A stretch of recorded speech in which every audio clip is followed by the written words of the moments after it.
What's up everyone, this is Luke and welcome to the very first episode of Beating FPL. You may have seen some of my other fantasy football related stuff before, or you may have not, and if you haven't, I have done a few videos on the Fantasy World Cup. I've done a few videos on Fantasy Premier League as well, but this is the very first time that I'll be looking at things on a game week by game week basis, and I'm hoping to have a new video out for each and every game week throughout the season. So if that does sound like your kind of thing, make sure you hit the subscribe button with notifications turned on, and hopefully we can all achieve some really good overall rankings at the end of the season. What I'm going to be doing in this video is looking at my team, how I did, my plans for the team, potential changes I could make. I'm then going to be looking at Manchester City. There's a bit of an interesting situation going on with Man City at the moment, so we will get to that. Then going to move on to looking at bandwagon players. What are the players that everyone's looking to bring in and why, and are they good options most importantly? Because that's the most important thing really. It's not about who to bring in, but who to bring in and why, and who not to bring in and why. After the bandwagon players, I'm then going to look at captaincy options, and there may be some other things sprinkled in throughout the video. Before we get stuck in and look at my team and how I did, I just want to quickly say, if you're not following me on Twitter, I've put a link in the description below. I'm at Beating Betting on Twitter.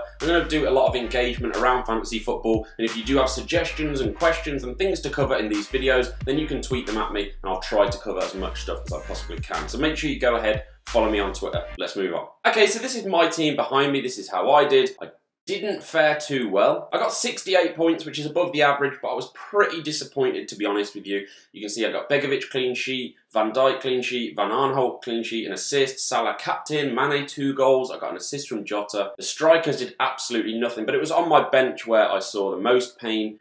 I had Mendy and Wan-Bissaka on the bench. A lot of people will be wondering why I spent 6 million on a defender and ended up benching him, and I'm wondering the same thing now. Generally speaking, I would always advise just to play them. If you're spending 6 million on a defender, you should be playing them week in, week out. However, what I will say is this was a game week 1 decision only. I wasn't 100% sure he would play, but I wanted him in my team for the stretch from game week 2 till game week 8, I think it is, where Man City's fixtures are just amazing. I wanted him in for that stretch of fixtures, so I wasn't sure he would definitely play. I wasn't sure he would definitely play 90 minutes. And, you know, I thought Arsenal were more likely to score against Man City than Watford were to score against Brighton. Now, obviously, I was very wrong in that assumption, but that's just the way it goes. If you've got a feeling, you've got to go with it sometimes, and that's just how it panned out on this occasion. It lost me 14 points. I'm not really too bothered about Wan-Bissaka because I was never going to play both Palace defenders, so it doesn't really matter to me. But the Mendy one particularly, I was very disappointed with. And also Sigurdsson over Richarlison. And the Sigurdsson situation is giving me a bit of an interesting dilemma now. Normally when I'm crafting my game week 1 team,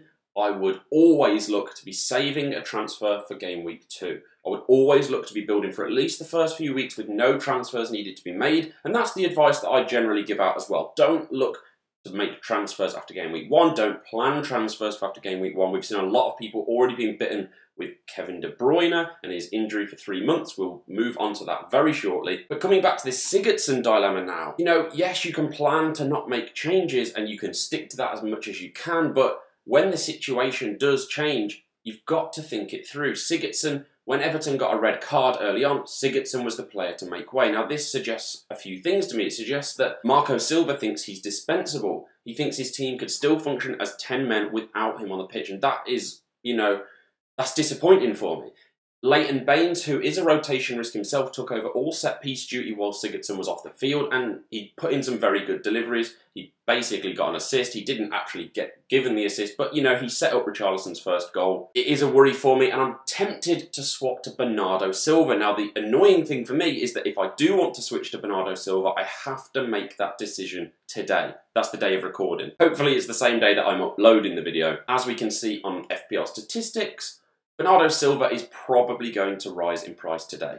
If he does rise in price, I won't be able to afford him anymore. Likewise, in the price drops, Sigurdsson is almost halfway towards a price drop. So whilst Bernardo Silva is likely to increase in price today, Sigurdsson is likely to drop if he doesn't score big this weekend. So that's the dilemma that I'm in. Do I move from Sigurdsson to Bernardo Silva? I'll probably put it on Twitter whether I do this move or not, but it really is one of them. With Kevin De Bruyne out injured, is Bernardo Silva going to be nailed? Is he going to play more? Is he going to be more involved? It's a lot of things to try and work out in a short space of time. My gut feeling is that I should probably wait 1 more week and be patient, but then obviously I won't be able to afford that move if it doesn't pay off. So It really does give me a selection headache, and it's not one that I'm enjoying at this moment in time. I'm sure many of you are in a similar position, wanting to get in another Man City midfielder now that De Bruyne is injured, because we never really know which player is going to get rotated in Pep's system, because he does just play the Pep's wheel of rotation game. Here's Pep, spinning his wheel. Which player is it going to land on? Ta-da!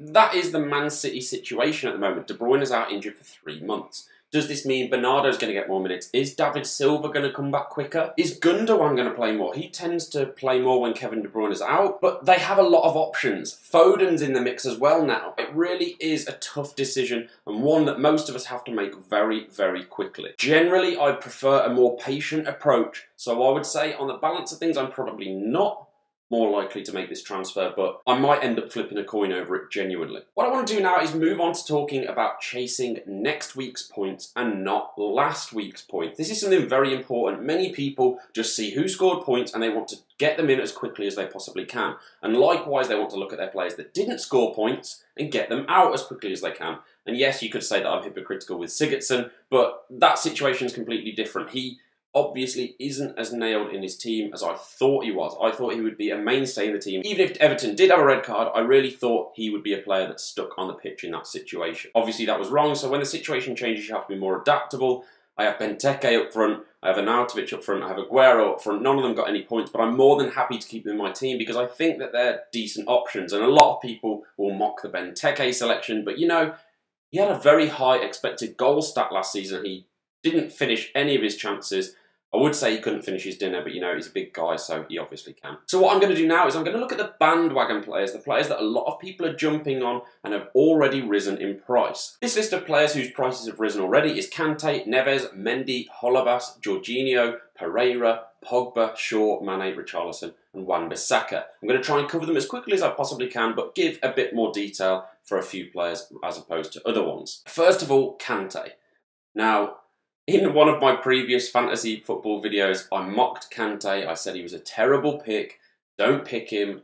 Everything you could possibly say about him, I said. And then, obviously, after he went and scored at the weekend, everyone jumped in the comments, oh, a good call on Kante. Oh, that was good, wasn't it? Oh, Kante scored. Don't you feel stupid? No, I don't. I don't feel stupid on Kante one bit. He's a terrible pick. I still believe it. A lot of people are talking about Kante having this new advanced role in the team, with Jorginho sitting back deep, and Kante having the freedom to roam, and this means he's going to get in more attacking positions and pick up more points. I don't see it. I want to wait for the proof of this. He got 0.1 expected goals. He did score the goal, but it wasn't a good finish. It was a missed kick that ended up going into the net. His expected goals for that finish was 0.1. He didn't have any other shots. His expected assists was 0.0. A lot of people say he's going to get 100 points and be the best 5.0 point scorer. Personally, I don't see that being the case. But also, you've got to think that these players are typically going to be on your bench anyway, so you're going to have to be incredibly lucky to actually pick up the points when they do score. I'm just not sold on him. I'd rather have a 4.5 that got me 80 or 90 points rather than a 5.0 that got me 100, when ultimately the majority of those points are going to be stuck on the bench anyway. We're now looking at Ruben Neves. Ruben Neves is an interesting one because he got a goal, an assist,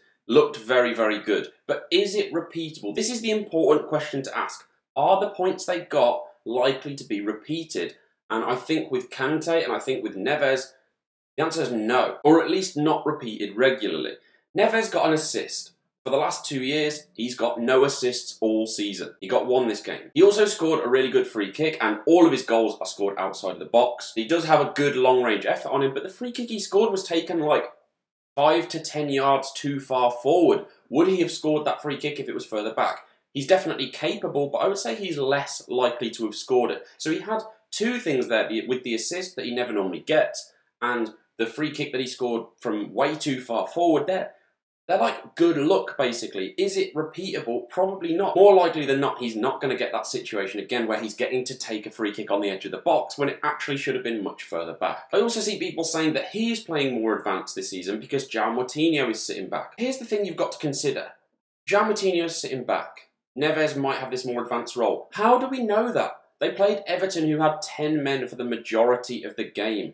When they've got 10 men, obviously you're going to push on more into a more advanced role. It's just natural. You're going to try and flood the midfield more. You're going to try and be in more attacking positions. And generally, Wolves actually didn't do this. They sat back and they were very defensive against a 10-man team. But The midfielders are going to have more space. Everton took off Sigurdsson, a midfielder. It's just a fact that he would have had more room to roam into, and if he was facing 11 players, I imagine his heat map would probably be similar to where he was playing in the Championship. I could be wrong on that, but you need to see proof. You can't just take a punt based on unlikely to be repeated situations. Okay, Mendy now. Mendy's the first one where I think it could be repeated. He's in my team, obviously, so I could be biased. His first assist was pretty much bullshit in my opinion. He passed it to Sterling, who then skinned about 4 players and smashed it in from outside the box. These types of assists, he didn't set that goal up. Sterling set himself up and scored, but he got the point. So that one is likely to not be repeatable. However, what the thing with Mendy is that he was always attacking. He was always finding himself up the pitch. He was finding himself in dangerous situations, and this means that he could be likely to repeat his points performances. 15 points is very, very impressive, and that's probably a bit high to be aiming to achieve each week especially, but double figure points from Mendy could well be possible on a regular basis. There is always the risk that he gets rotated, and that would hurt a lot of people, I'm sure. But he's clearly the best left-back at Man City. Fabian the Snake Delph is in no way a competitor for his position, and whilst he might get a run out now and again, I don't see it being a real threat to Mendy's position. At 6 million, I think Mendy is probably going to be the best value defender in the game this season, assuming that he doesn't get over-rotated or doesn't pick up a long-term injury again. Moving on now to Holebas. Holebas is a weird one. He picked up 2 assists. He's normally a yellow card magnet. At 4.5, he does offer some value. He genuinely offers some value. He can pick up assists. He can pick up the odd goal because he takes a lot of set pieces, but he is a rotation risk. He does have competition this season, and he commits a lot of fouls. He's a yellow card magnet, which means he's often unlikely to pick up bonus points. This is something very important. When you're looking to make the small differences count, you want the type of player that can pick up points, but bonus points as well. Most of the time, at least. Salah excluded, because he never gets bonus points. Next on the list is Jorginho from Chelsea, the player that's now going to be even more defensive than Kante. Well, a lot of people are rushing to bring him in at 5.0 because he scored a penalty, even though he probably won't be on penalties now Hazard has returned. Eden Hazard is Chelsea's first choice penalty taker as far as I'm aware, and until we have knowledge that Jorginho is actually the first choice penalty taker, which I think he's not, I wouldn't be bringing him in. A 5.0 penalty taker can be okay, and I know I've already criticised Ruben Neves, but Chelsea are obviously going to be much more attacking than Wolves are. They've got a lot of players that can win penalties, and I'm not knocking Wolves' attacking talent. I know they have a lot of good players, but no one's going to deny that Chelsea have better players than Wolves are. So on the balance of probability, I would say Chelsea are more likely to win more penalties than Wolves. I would say Jorginho could be an option if it becomes clear that he is the first choice penalty taker. But at the moment, in my knowledge, he isn't, so avoid for the time being. Next up, we're going to talk about Pereira from Watford, who had a very impressive performance, scored twice. And if you look at this chart here, you can see that only Callum Wilson had more shots from inside the penalty area than he did. This is very impressive for a midfielder. You can see that Wilson was top, Mitrovic was 3rd, Jimenez was 5th. That's 3 strikers in the top 5. Morata, Gray, they're up there as well. Benteke as well. What a great pick. Pereira topped the shots in the box chart for midfielders, or actually for anyone outside of the forward. So he actually could repeat this. It's clear that Watford gave Brighton a lot of problems, and they're probably not going to face Brighton's standard of football each week. And I'm not knocking Brighton again. I think they're a good defensive team. I have Lewis Dunk in my squad. But Watford dominated this game. They looked very good. And also Pereira has known to be a fairly decent fantasy asset in the past. He's often looked at by a lot of good fantasy players. He may well be worth considering for your team. At the moment, he's one for the watch list for me. We're now going to talk about Paul Pogba. Is he Man United's first choice penalty taker? If he is actually their penalty taker and Lukaku isn't, this could be a massive factor. Is he going to be getting forward more now that Man United have signed Fred? This is another important factor. If Pogba finally has the licence to get forward, he could be a real asset this season at just 8 million, or 8.1 now. It is important to note that Man United under Mourinho are absolute dog shit, and I personally wouldn't be going near them anytime soon. But he is definitely one to watch. He could become something very exciting in the world of fantasy football. And keeping it on the theme of Man United, we're going to talk about Luke Shaw now. Is Luke Shaw really going to keep his place in the Man United side? Yes, he scored. I don't think he looked great.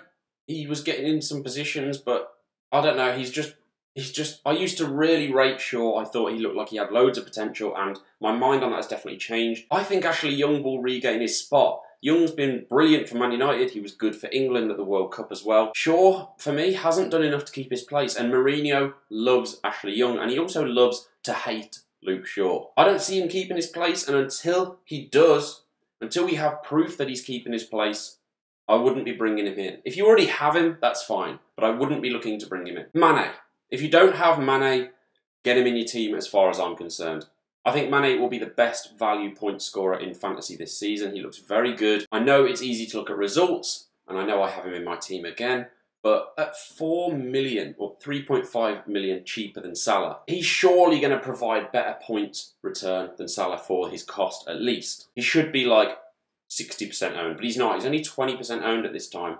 So he is actually still somewhat of a differential. Obviously not a differential in its truest form. If you get him in now, you're probably going to score points. And also you're going to pick up a lot of price rises as well. I think he's going to be very expensive. I think he will hit 10 million this season easily.